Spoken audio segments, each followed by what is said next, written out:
Step right up, folks. Hey, good looking. 5 shots for a dime. Try your luck. Try your skill. Any moving target. Only 10 cents. Well, do you shoot or don't you? No. Hey, what are you trying to do? I'm sorry. If that thing ever went up in your face, you'd be dead. Dead? Dead?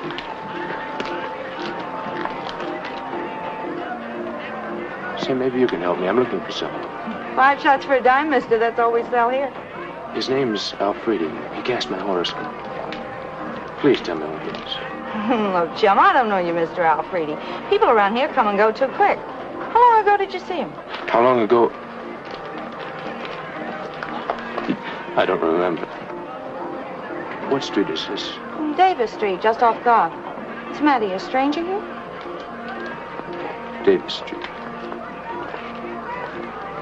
Have you ever seen me before? Oh, no.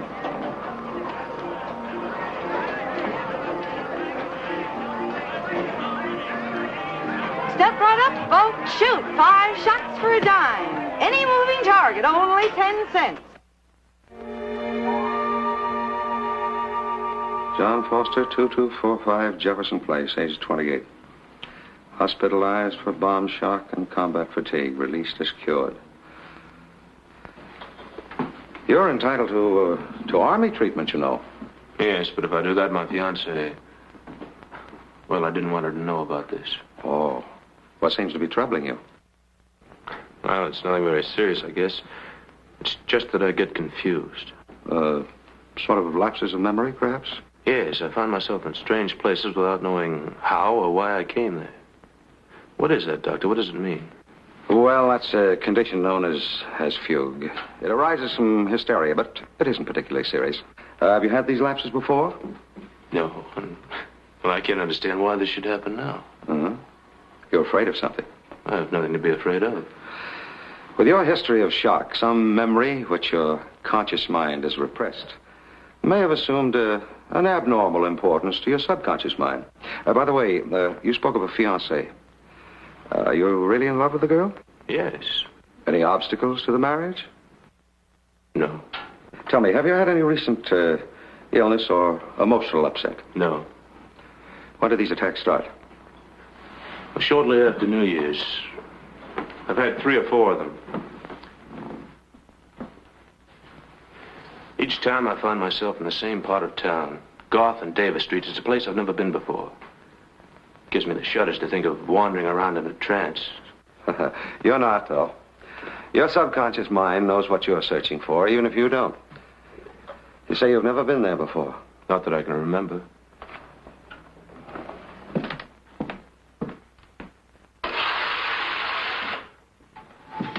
What now, Doctor? I'm going to try and find out what you've forgotten about Garth and Davis Streets. Will you sit in that chair for a moment, please? All right.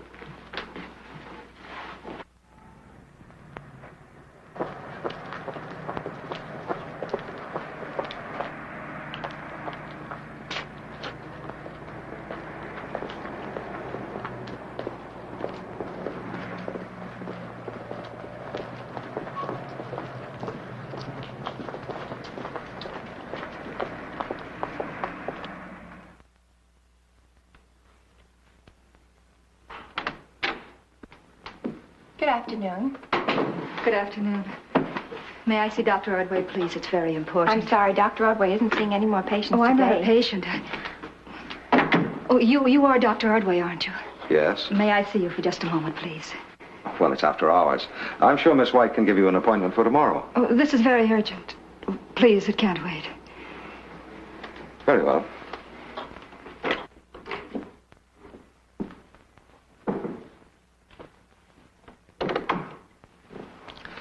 Now, what is this urgent matter that won't keep until tomorrow? It was very rude of me to force my way in. Oh, no, not at all. If I can help you, that's what I'm here for. Won't you sit down? Oh, thank you. I came to ask you about my fiancé. Well, I'm afraid you'll have to be a little more explicit. I know he was here to see you about treating him. What makes you so sure about that? This may not sound very nice, but I followed him to this building. Why, my dear girl, your fiancé could have come to any one of a dozen other doctors who have offices here. Oh, but you're the only psychiatrist. You see, he suffers from shock. Oh, I'm sorry. I wish I could help you.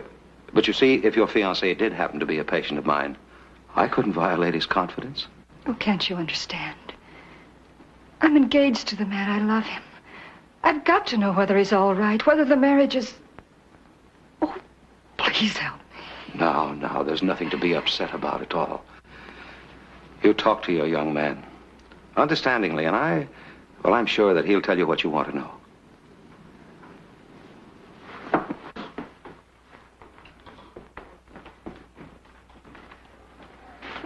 Dr. Ordway, please don't tell him I was here.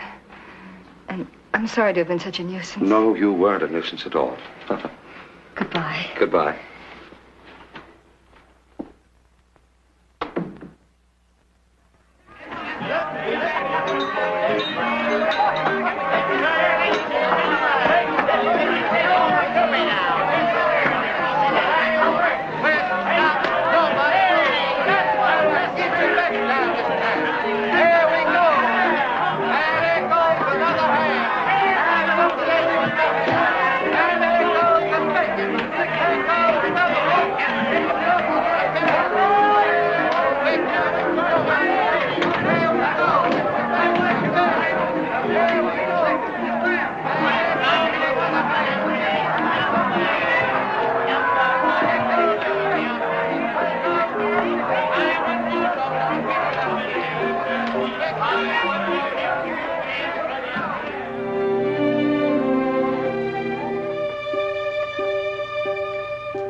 Hey, what are you looking at?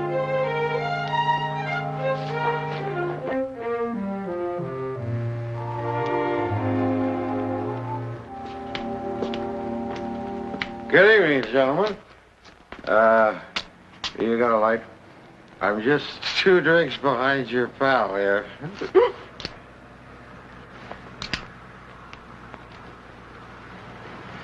Where'd you come from? Spokane, Washington. I mean now. I was just in there trying to get a light. You got a match? Where do you live? Just a few blocks away. Good night. Wait a minute. We'll drive you home. What'd you say the number was? Robert? I just moved in, but I know the house. Yeah, well, get in the car. I couldn't think Go on, of this. get in the car.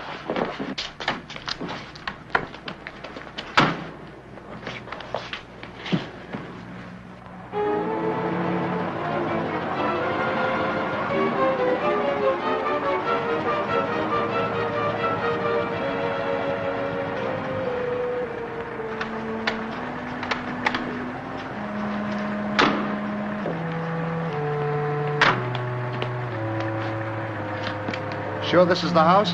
Sure, I'm sure. Don't you see? They left the lights on for me. Thanks for the lift. Good night. Come on.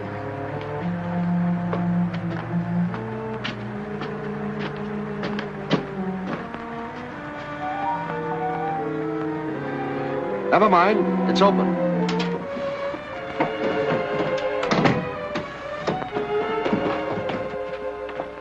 you?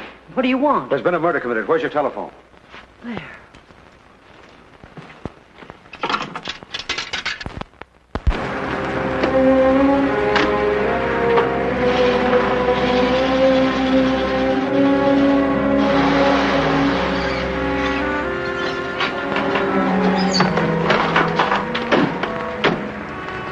Is this the house they come out of? Yes. Did you get the license number on their car? No, the plates were covered with mud. Did you ever see the dead man before? Oh, yes. He was a patient of mine. Do you have any patience to stay out of trouble? I'll ask the questions, Bradley. Don't let anyone leave here, Reynolds. Come with us, Frazier. Yes, sir.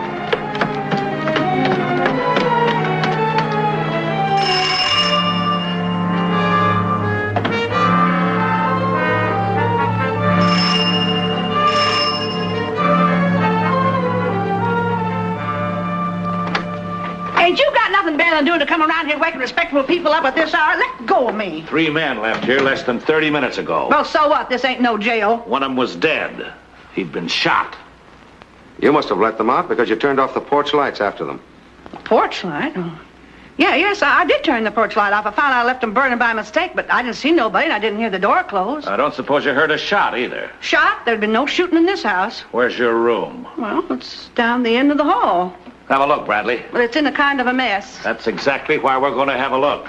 Frazier, round up the rest of the tenants and bring them in the landlady's room. Hey, let's look at this room first. The windows face the street here. Well, you must have been expecting us. Your presence has been fairly well advertised. Are you, Marcus LeBlanc? Yes? Have you an appointment? We're from Homicide. Oh, I have a license to practice phrenology. Have you a search warrant? Do you want to be technical? Oh, no. No, it's only I dream of someday finding a policeman that has one. Oh, come in, gentlemen.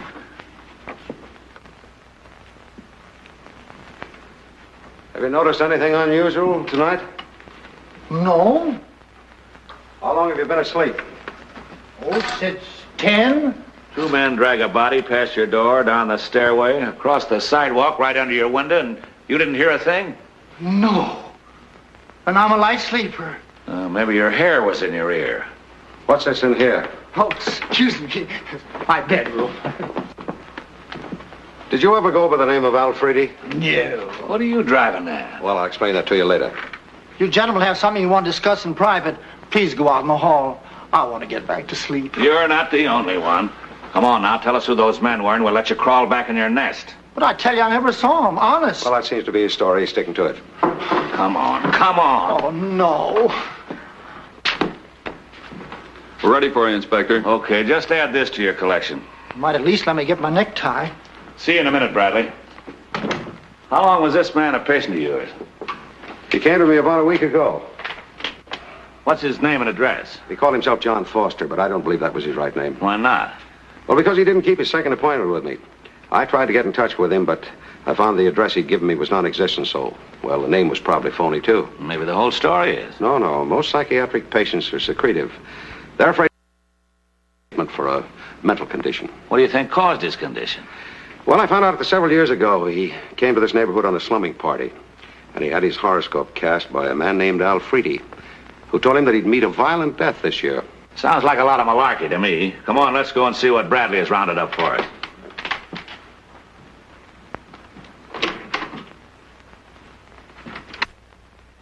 You were all asleep and didn't hear a sound, huh? Do you expect me to believe that? Gentlemen, has it ever occurred to you that you might have picked the wrong house? Yeah. Well, Ordway? No, not a chance in the world. Well? We've been over the joint with a flea comb. No signs of violence, no weapons, not even a water pistol. You can all go now except Miss Farrell. But just don't take a trip out of town until further notice. Well, goodbye. You know where to find me if you want me. Good night, Curly. So, you run the shooting gallery, huh? Yeah. Are all your guns registered? Are you kidding? Who registers their guns? Well, from all the places I know, they're 22s with live ammunition. Not mine. Air guns are cheaper, and the customers get more for their money. Any further questions, Doctor? I don't think so, no. Thank you, Miss Farrell. Well, you can run along now, little girl. Well, Bradley, check her place in the morning, will you? Right. Pleasant dreams, ma'am, and thanks for the use of the hall. Well, Dr. Ordway, do you suppose you could have been mistaken in the house? Not unless I'd been tight. Well, maybe you were. Say, look here. All right, all right. Anything to report? No, sir. What's down that passageway there? A bunch of garbage cans and a 7-foot wall. Make a thorough check of the neighborhood in the morning, will you? Right. I'm going home and get a little sleep. Can we give you a lift, Doctor? Yes, I'll go along, thanks.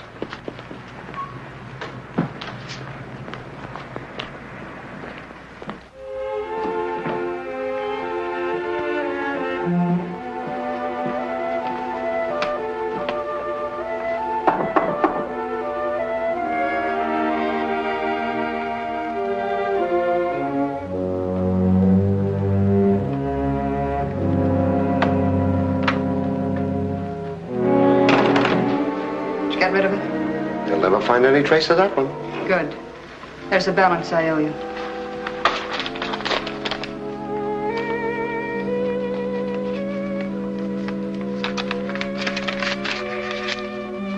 Hey, you'll have to do better than this. Not another cent.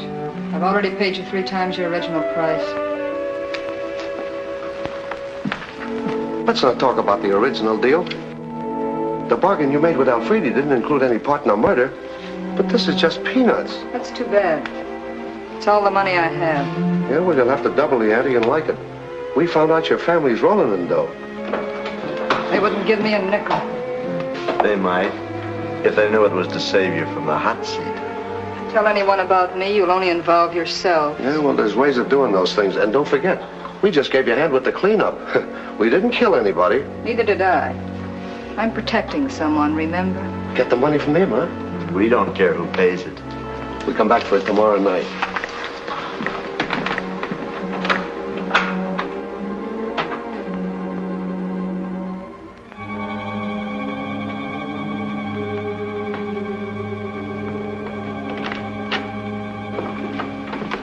No luck. Nothing in the picture files that looks anything like those two. Apparently, they have no record in this town. Probably just a couple of drifters trying to pick up some loose change on their way through. According to you, murder is only a minor offense. Now, let's not go over that again. Here, have a look at this. Yes, sir. Send Bradley in, will you?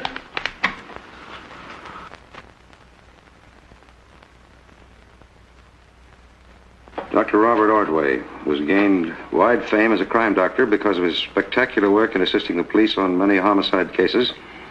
Last night was involved in one of the most fantastic wild goose chases in local history. Up to this time, there's been no signs of a body, murdered or otherwise. Can this be an elaborate rib on the police department? Or is the eminent crime doctor in need of a good psychiatrist? I'd like to get my hands on the smart boy that wrote that. Now, don't let her get you down. The police department has to take these things all the time. Well, I'm not the police department. I don't think it's funny. Oh? Good afternoon, Dr. Ordway.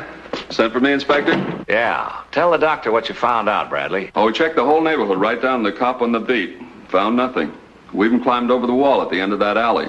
There's only an old house there that's been boarded up for years. Not a sign of life. Believe me, Ordway, this is no case for homicide. In the dark, you could have easily mistaken a cut or a bruise for a bullet wound. Your young friend was just tapped with a blackjack and rolled. I bet when he sleeps off his headache, he'll come in and make his uncle play. All right, have it your way, Manning. I believe there's another answer to this, and I'm going to find it. That's your pleasure, sir. And when you find it, let me know. Sorry, boys, I have to work. Come on, we need to knock off for a beer.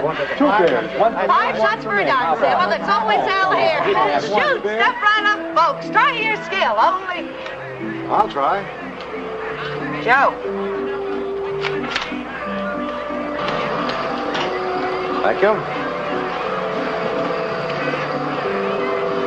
No, I changed my mind. I'd rather use a pistol.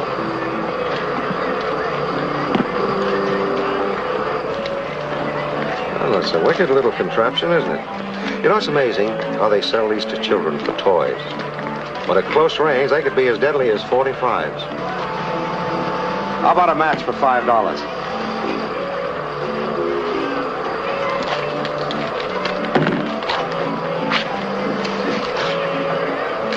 me what I have to beat. Oh, no, go ahead. You shoot first.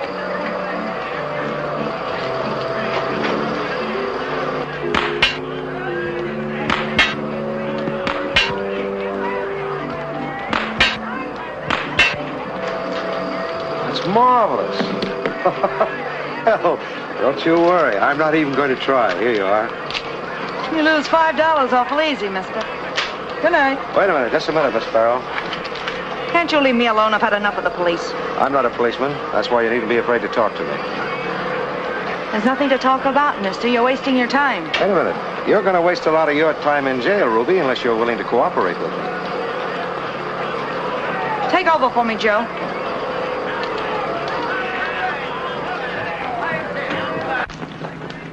Howdy, I like that. With him, she'll have a beer. So I'll row you around the lake. So how do you figure the law can pin anything onto me? By simply following a straight line of reasoning. A man was killed in the house where you live. No one heard a shot. You run a shooting gallery on Davis Street. You own air guns, which don't make any noise. The man kept coming to Davis Street, and he was killed in the house where you live. Sort of ring around the rosy, huh? With me in the middle. Look, Dr. Ordway, I read the newspapers. Nobody but you thinks a man was killed. That article was published deliberately in order to make the killer believe he's safe.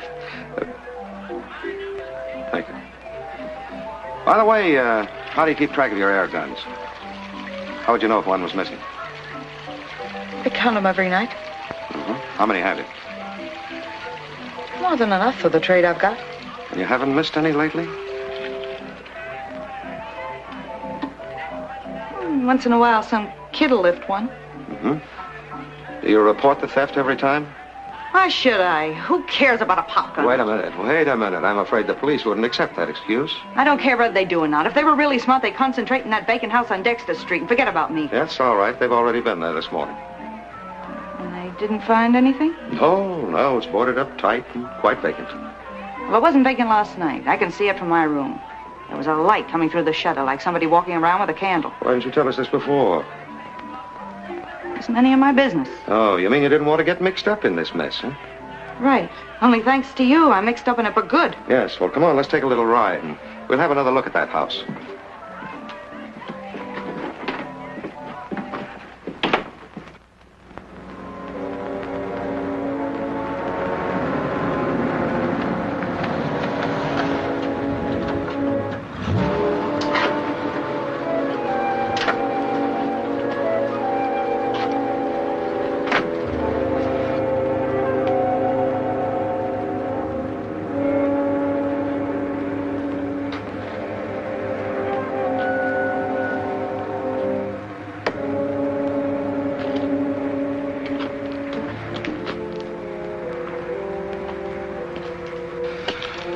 The mission stays open all night.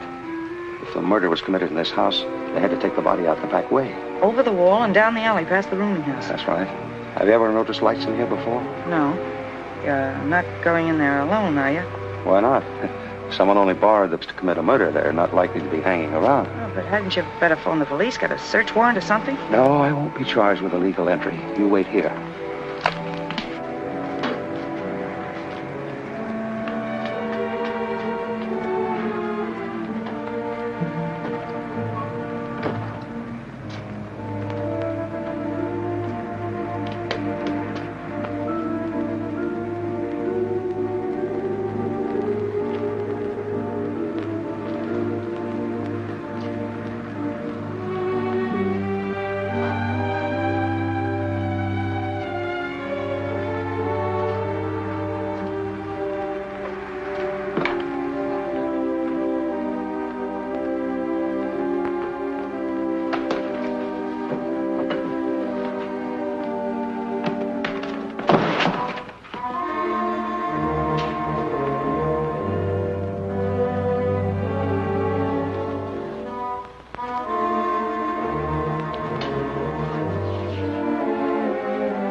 You.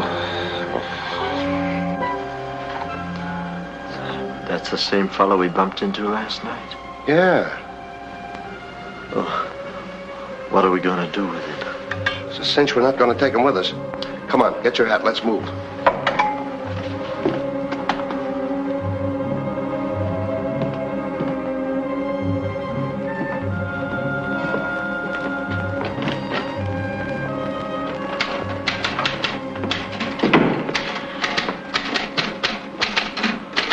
Hello, Ordway. How do you feel? Terrible, thank you. Oh, don't worry, boys. I'm not going to say I told you so. Okay, so we found the body. But you should talk after the stunt you pulled last night. Letting that gal lead you into a trap. Why, you're lucky you didn't wind up in the same place your friend did. Yes, I guess you got something there. I guess the boys didn't feel like lugging another body to the crematory. Well, they had a brilliant idea, though. Why, there wouldn't have been a trace left of that guy after the next cremation. It's a good thing the retort was out of order and had to be repaired. We found this on the body. Philip Armstrong, alias John Foster. Yeah, we're checking with the Army. And we sent out a general alarm for the two strong-arm boys. Bradley, tell them what the coroner found. Well, you were right about that fella having been shot. But he wasn't shot with an ordinary gun. The killer used an air pistol. Yeah, there's a small hole in the right temple. The slug was still inside. Came from a pop gun, all right. We picked up the shooting gallery dame, and we're holding her on suspicion of murder. Hello? No, this is Bradley. Okay. We went up to the Dexter Street house and found them living there. They must be from out of town and had no place else to go. Is that the city clerk giving you the dope on the house? Okay, thanks. Yeah. The owner's name is Gerald Cotter. He lives at 1900 Fenway Road. Well, we'll go around and see Mr. Cotter and ask him some questions. I don't suppose you feel well enough to come along, Ordway. Well, you try and stop me. Well, we'll be delighted to have you.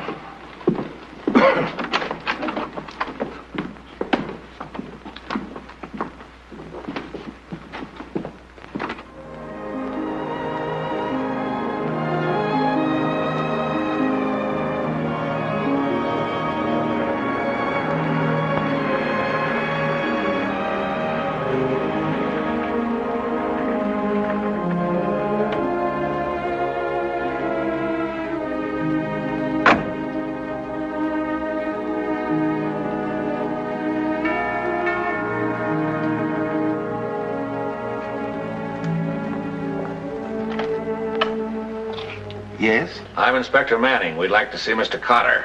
Won't you please come in?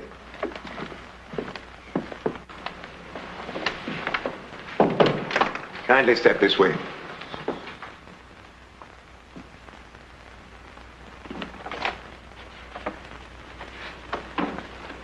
I'll tell Mr. Cotter you're here. Yeah.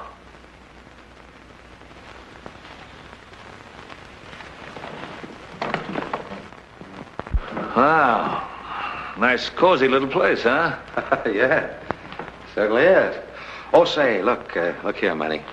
Let's not make it a point that I was...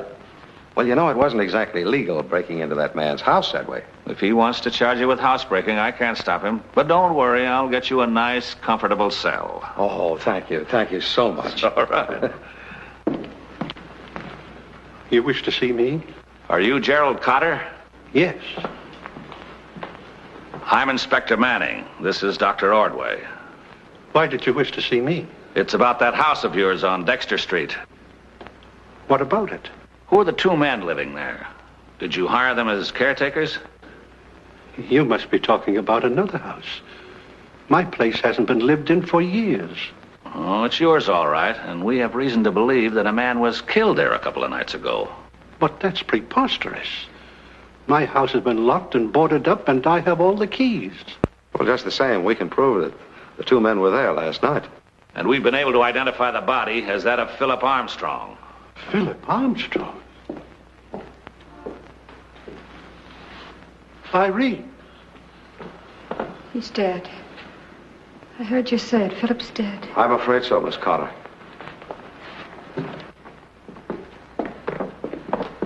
Martha.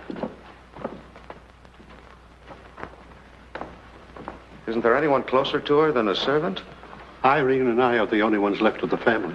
I don't like to trouble you at a time like this, Mr. Carter, but just how much did you know about Philip Armstrong? He was a very fine boy. He had planned a career as an architect before the war.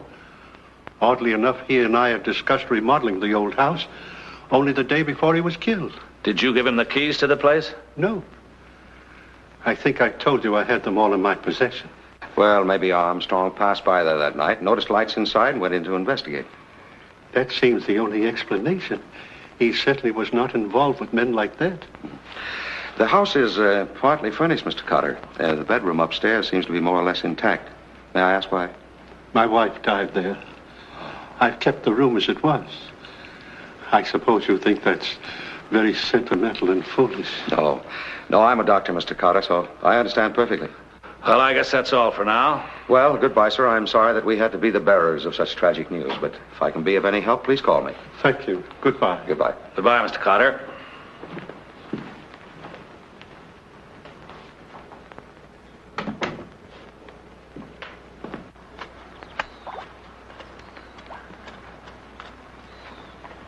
No one allowed on these grounds. This is private property. That's okay, Pop. We just came to see Miss Natalie Cutter. Well, why don't you go up to the front door and ask for her? Well, this is kind of a private visit. Think you can fix it for us? Nope. Why not?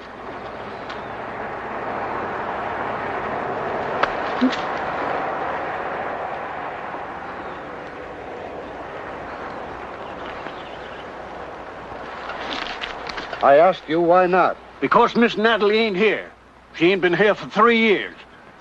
Now, you better clear out of here. Maybe the old guy's telling the truth. Yeah, maybe.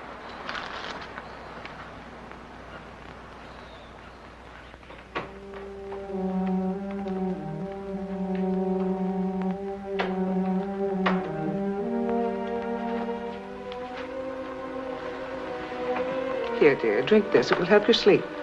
No, I don't want to sleep. Please. Oh, Martha, he's dead. I know. What am I going to do?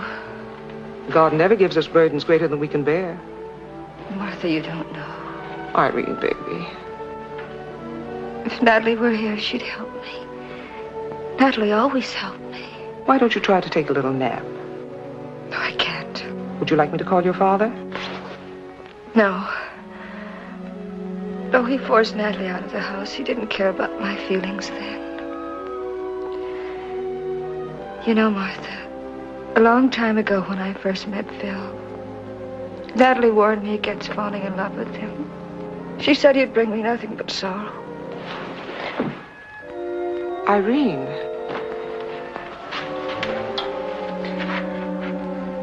I'm going out.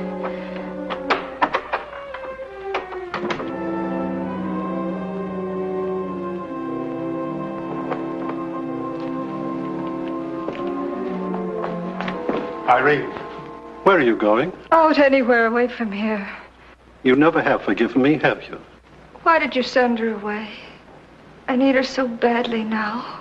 Let's not go into all that again. That's right. You'll never really understand what you've done to me.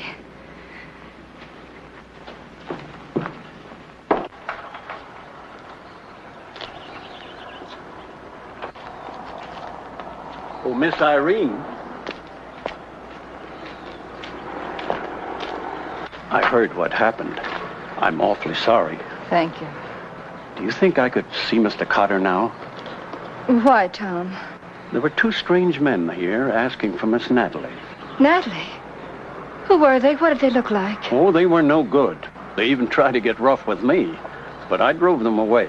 Oh, Tom, why didn't you call me? Natalie must be back in town and she may be in trouble. Oh, I'm sorry, Miss Irene, but I only did what I thought was right. Oh, of course you couldn't know. Tom, don't say anything about this to my father. He hasn't been well and it might make him worse. You understand. And if those 2 men come back, make them stay until I can talk to them. Promise me. All right, Miss Irene. I promise.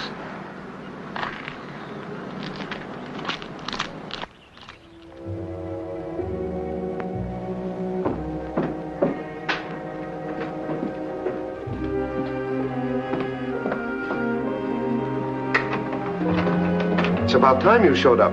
Remember, we had a date for last night. Come in.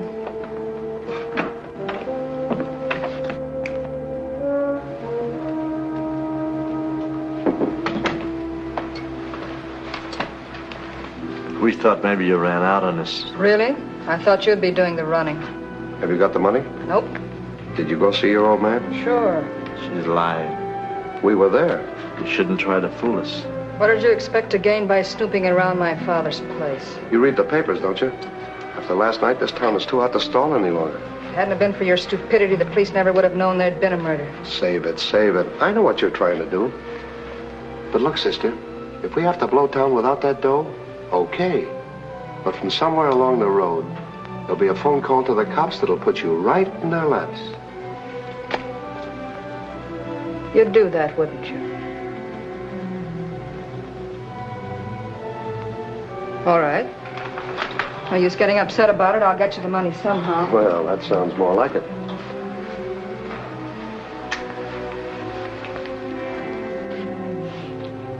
We're all in this together. There's no use making it worse by quarreling among ourselves.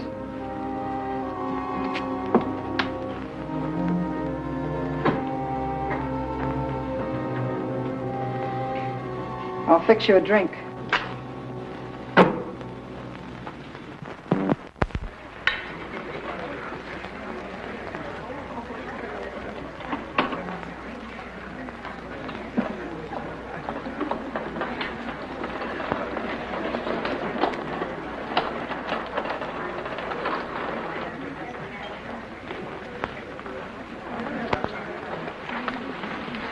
Hello? Hello. Hope I haven't kept you waiting. My last appointment took me longer than I expected. So nice of you to do this for me. Oh. Say, incidentally, they serve a marvelous crab louis here. Does that sound all right to you? I'd love it. 2 crab louis, please. Yes, sir. And, bring some hors d'oeuvres first. Hors d'oeuvre and crab louis. Yeah. Thank you. Well, I thought you'd feel more comfortable here and more at ease than at police headquarters. Besides, there are a few questions about Philip Armstrong you might be able to answer. Cigarette? No, thank you. Is there any news? Any trace of those 2 men? No, not yet. And this girl, Ruby Farrell. The papers say the police are holding her as a suspect. I can't believe that she killed Philip. She'd have no reason to. Unless she were involved with him in some way? No. I don't think she even knew him. But if he was killed with her gun, she must know something about it. Yes, I think she does. I'm afraid you're being too clever for me. I guess I didn't make myself very clear. No, I believe that subconsciously, Ruby knows the most likely person to have stolen her gun. How can that be? Well, we see hundreds of persons each day who hold no particular interest for us, but the images register in the brain, and they are filed away below the level of consciousness. We call them latent memories. Can these latent memories be brought out? Oh, yes, quite often. I'm going to see Ruby again today. I may have some news for you later. Thank you.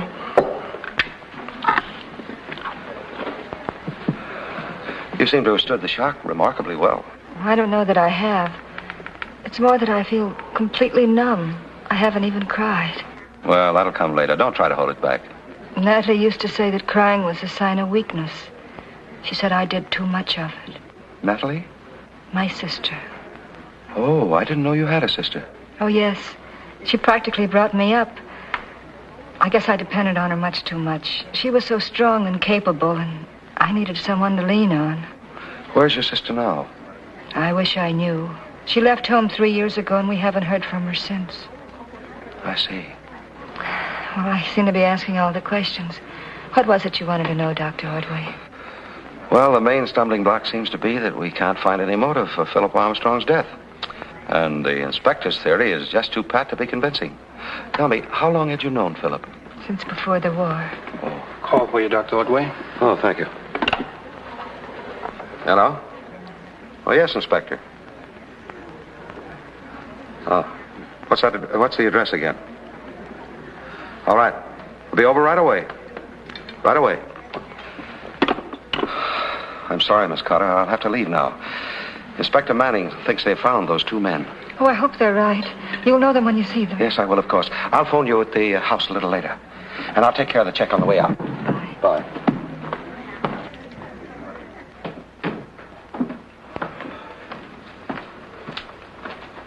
No smoking, Dr. Rodway. Still danger of an explosion. Oh, thank you.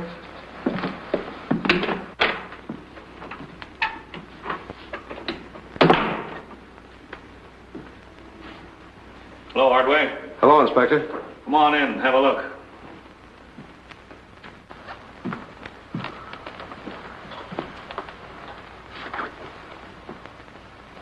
Yes, you're right. Those are the men. The medical examiner said they died from asphyxiation, but the janitor told us when he came in around noontime that the gas valves on the living room heater were wide open. Well, maybe the boys got so drunk they forgot to light the gas after they turned it on. That's what we thought at first, but there seems to be one thing that just doesn't jibe. What's that? These guys didn't live here. The janitor never saw them before. He rented the apartment to a woman who minded her own business. These are smartly tailored, but there are no store labels on them. Yeah, no laundry marks on these things, including the gloves. Well, Bradley. Yes, sir? Gather this stuff up and bring it down to headquarters, will you? Yes, sir. Nobody in the building knew the woman. Nobody knows where she works, if she does work. How long has she lived here? About 3 months. Any description of her? Well, she's about 25 or 26 years old, has blonde hair, wears dark glasses, and calls herself Jane Roberts. Which may be an assumed name. Now the question is, was she working with them, or did they give her the same treatment they gave Armstrong? Well, my guess is that they were working together. Chances are they quarreled, and she put him to sleep for good. Oh, before I forget, here's a book we found in one of their pockets. Just look under the letter H there between Harriet and Helen.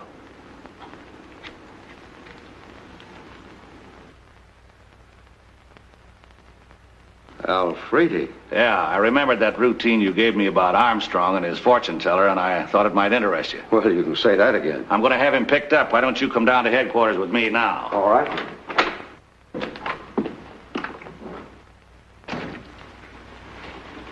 I repeat that I've never seen these men you speak of. I know absolutely nothing about them. How do you account for your name in this book? Perhaps the man wanted to have his horoscope cast, and he was referred to me by one of my clients. What about Philip Armstrong? Must you always ask the same questions over and over again? I don't deny this man Armstrong may have come to see me at one time. Many people come to see me. Do you make a habit of predicting death for them? Only when the stars show it. Oh, let's stop kidding ourselves. A fortune teller never predicts anyone's death, stars or no stars. That's not the way you make a living. You want to keep your customers. Who paid you to throw a scare into Armstrong? Or had you already made up your mind to kill him later? I refuse to be treated this way. You've dragged me down here without reason. To subject me to this humiliation, as though I were a common criminal. Bradley, hold this man till we complete a check on him.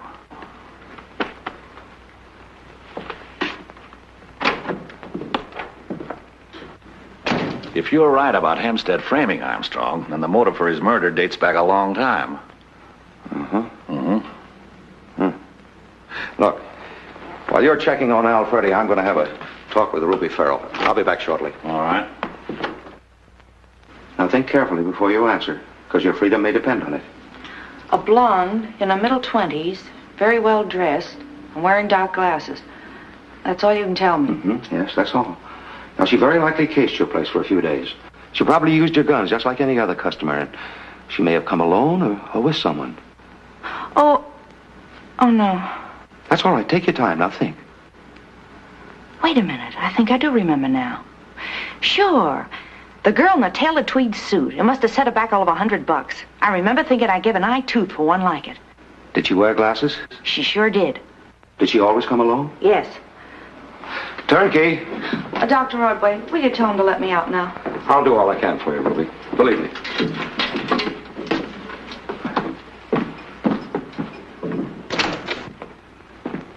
Anything in the files on Hempstead? Not yet. How'd you come out with Ruby Farrell? Well, I gave her a description of the woman we're looking for. Ruby said she came to her place several times. Well, that's something, but it doesn't give us much to work on. No, I know.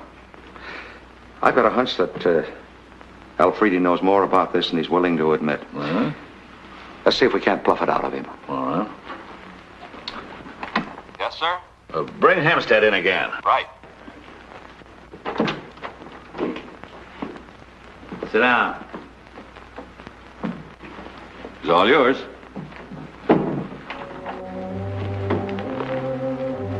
Mr. Hempstead, we find that we have no charge against you at this time. I'm glad to understand that. Yes, but we feel that you've not taken us into your confidence. But I've nothing to tell you. When we mentioned the fact before that 2 men were found dead from asphyxiation, we omitted one little detail. Namely, they'd been murdered. Oh, now, we don't mean to insinuate that you had any direct connection with their deaths or the death of Philip Armstrong. No, we know that all 3 were killed by a woman. The last 2 victims, for a very old but very good reason, they knew too much. What you must consider now is this. If this woman believes that you have any information at all concerning her, is she going to let you remain alive? Now, you can take your own chances, of course, but remember this. She's already silenced 2 witnesses. Yeah. All right. I don't know anything if she killed my friends and she lied to me. She got me to dismiss over Armstrong. Then you admit your connection with his murder? Certainly not. I only sent the boys to throw a scare into him. Oh, just rough him up a little bit, huh? That's what she told me she wanted him for. And you believed her? Sure, she had a good reason. Yeah, the same one she had before, I suppose, when she paid you to cast that phony horoscope. Yes. She said Armstrong was just a chiseler. And all he wanted was her sister's money. Sister? Yeah, wait a minute. Now I can tell you her name. It's Natalie Carter. That's right. But I swear I didn't know anything about it, that she would kill him. I hadn't even seen her for years. She called me about... Save the details for the jury. We're holding you as a material witness. Lock him up, Bradley. And send out a general alarm on this Natalie Carter. We'll be at the Carter place if you want us. Come on, Doctor.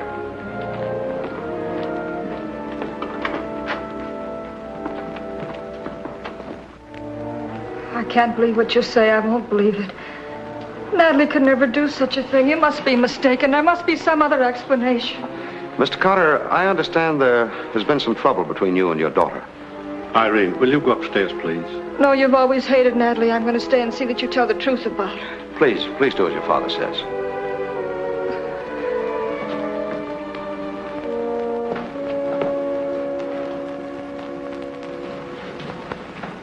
From childhood, Natalie exercised an extremely jealous and possessive control over her sister.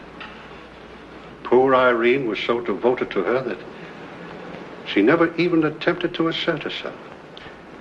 Finally, when Natalie attempted to break off Irene's engagement to Philip, there was a quarrel.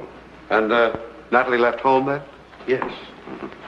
Shortly after that, she wrote Irene a letter from New Orleans, but gave no address. And you haven't heard from her since?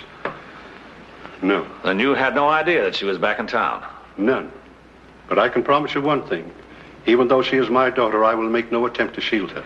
Thank you, Mr. Carter. Goodbye, Mr. Carter.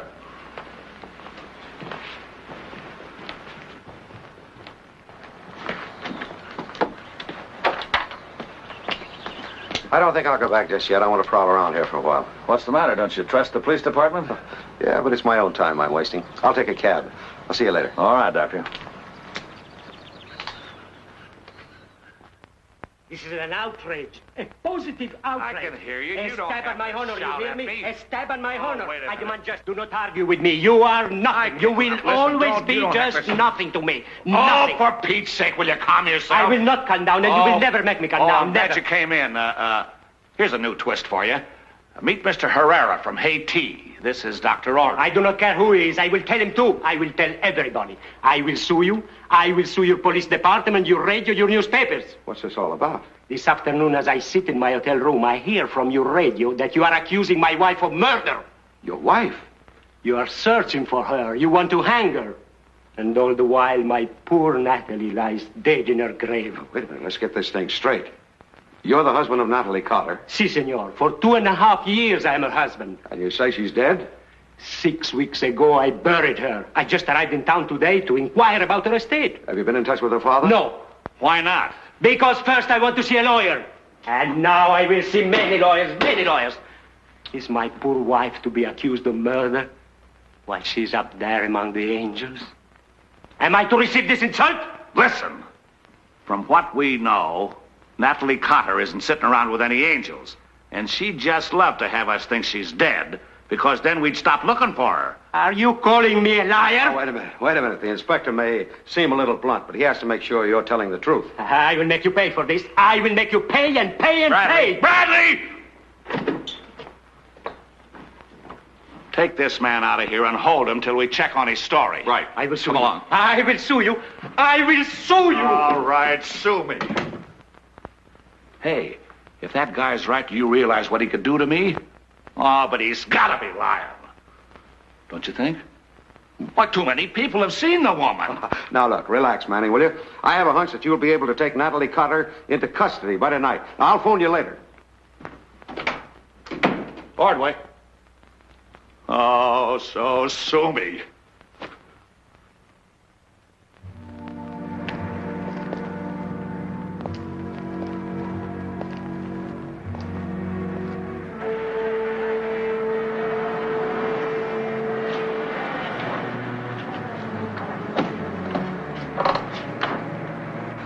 This is what I call fast service.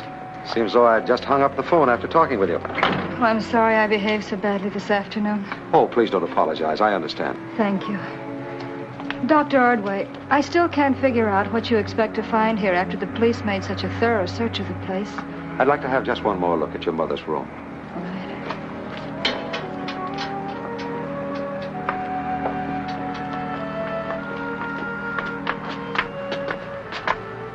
I thought the police were going to keep watch on the house. No, they've written this place off their books.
I wonder why your father never put this place up for sale. For sentimental reasons at first, and later on because the property lost its value. I know he'd sell now. If only Philip had lived. They had some plans for remodeling the place, I believe.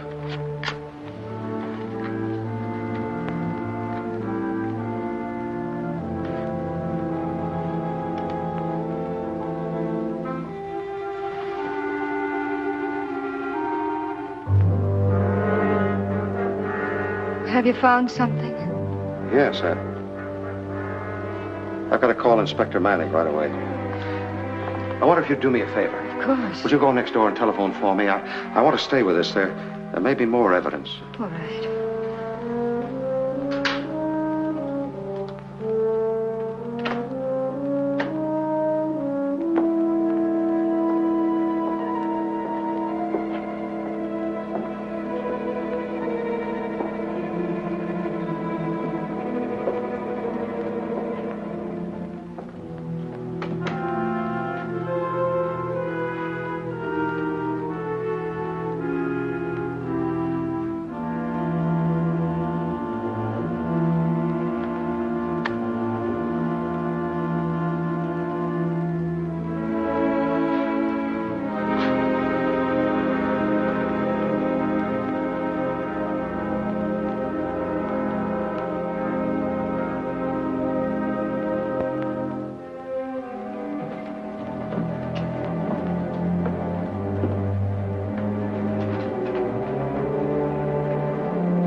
You may as well come out of hiding, Dr. Ordway.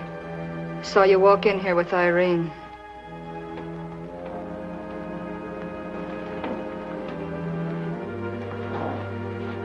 I see you're quite handy with all types of guns. That's right. This happens to be a 32. I knew I couldn't come as close to you as I came to Philip. Turn around, walk towards the door.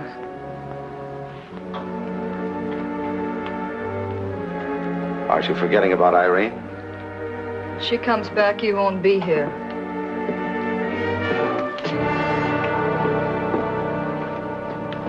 Light those candles, Bradley.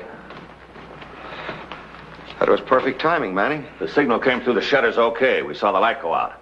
Your husband will be glad to know that he was mistaken about your death. He wasn't mistaken. What do you mean?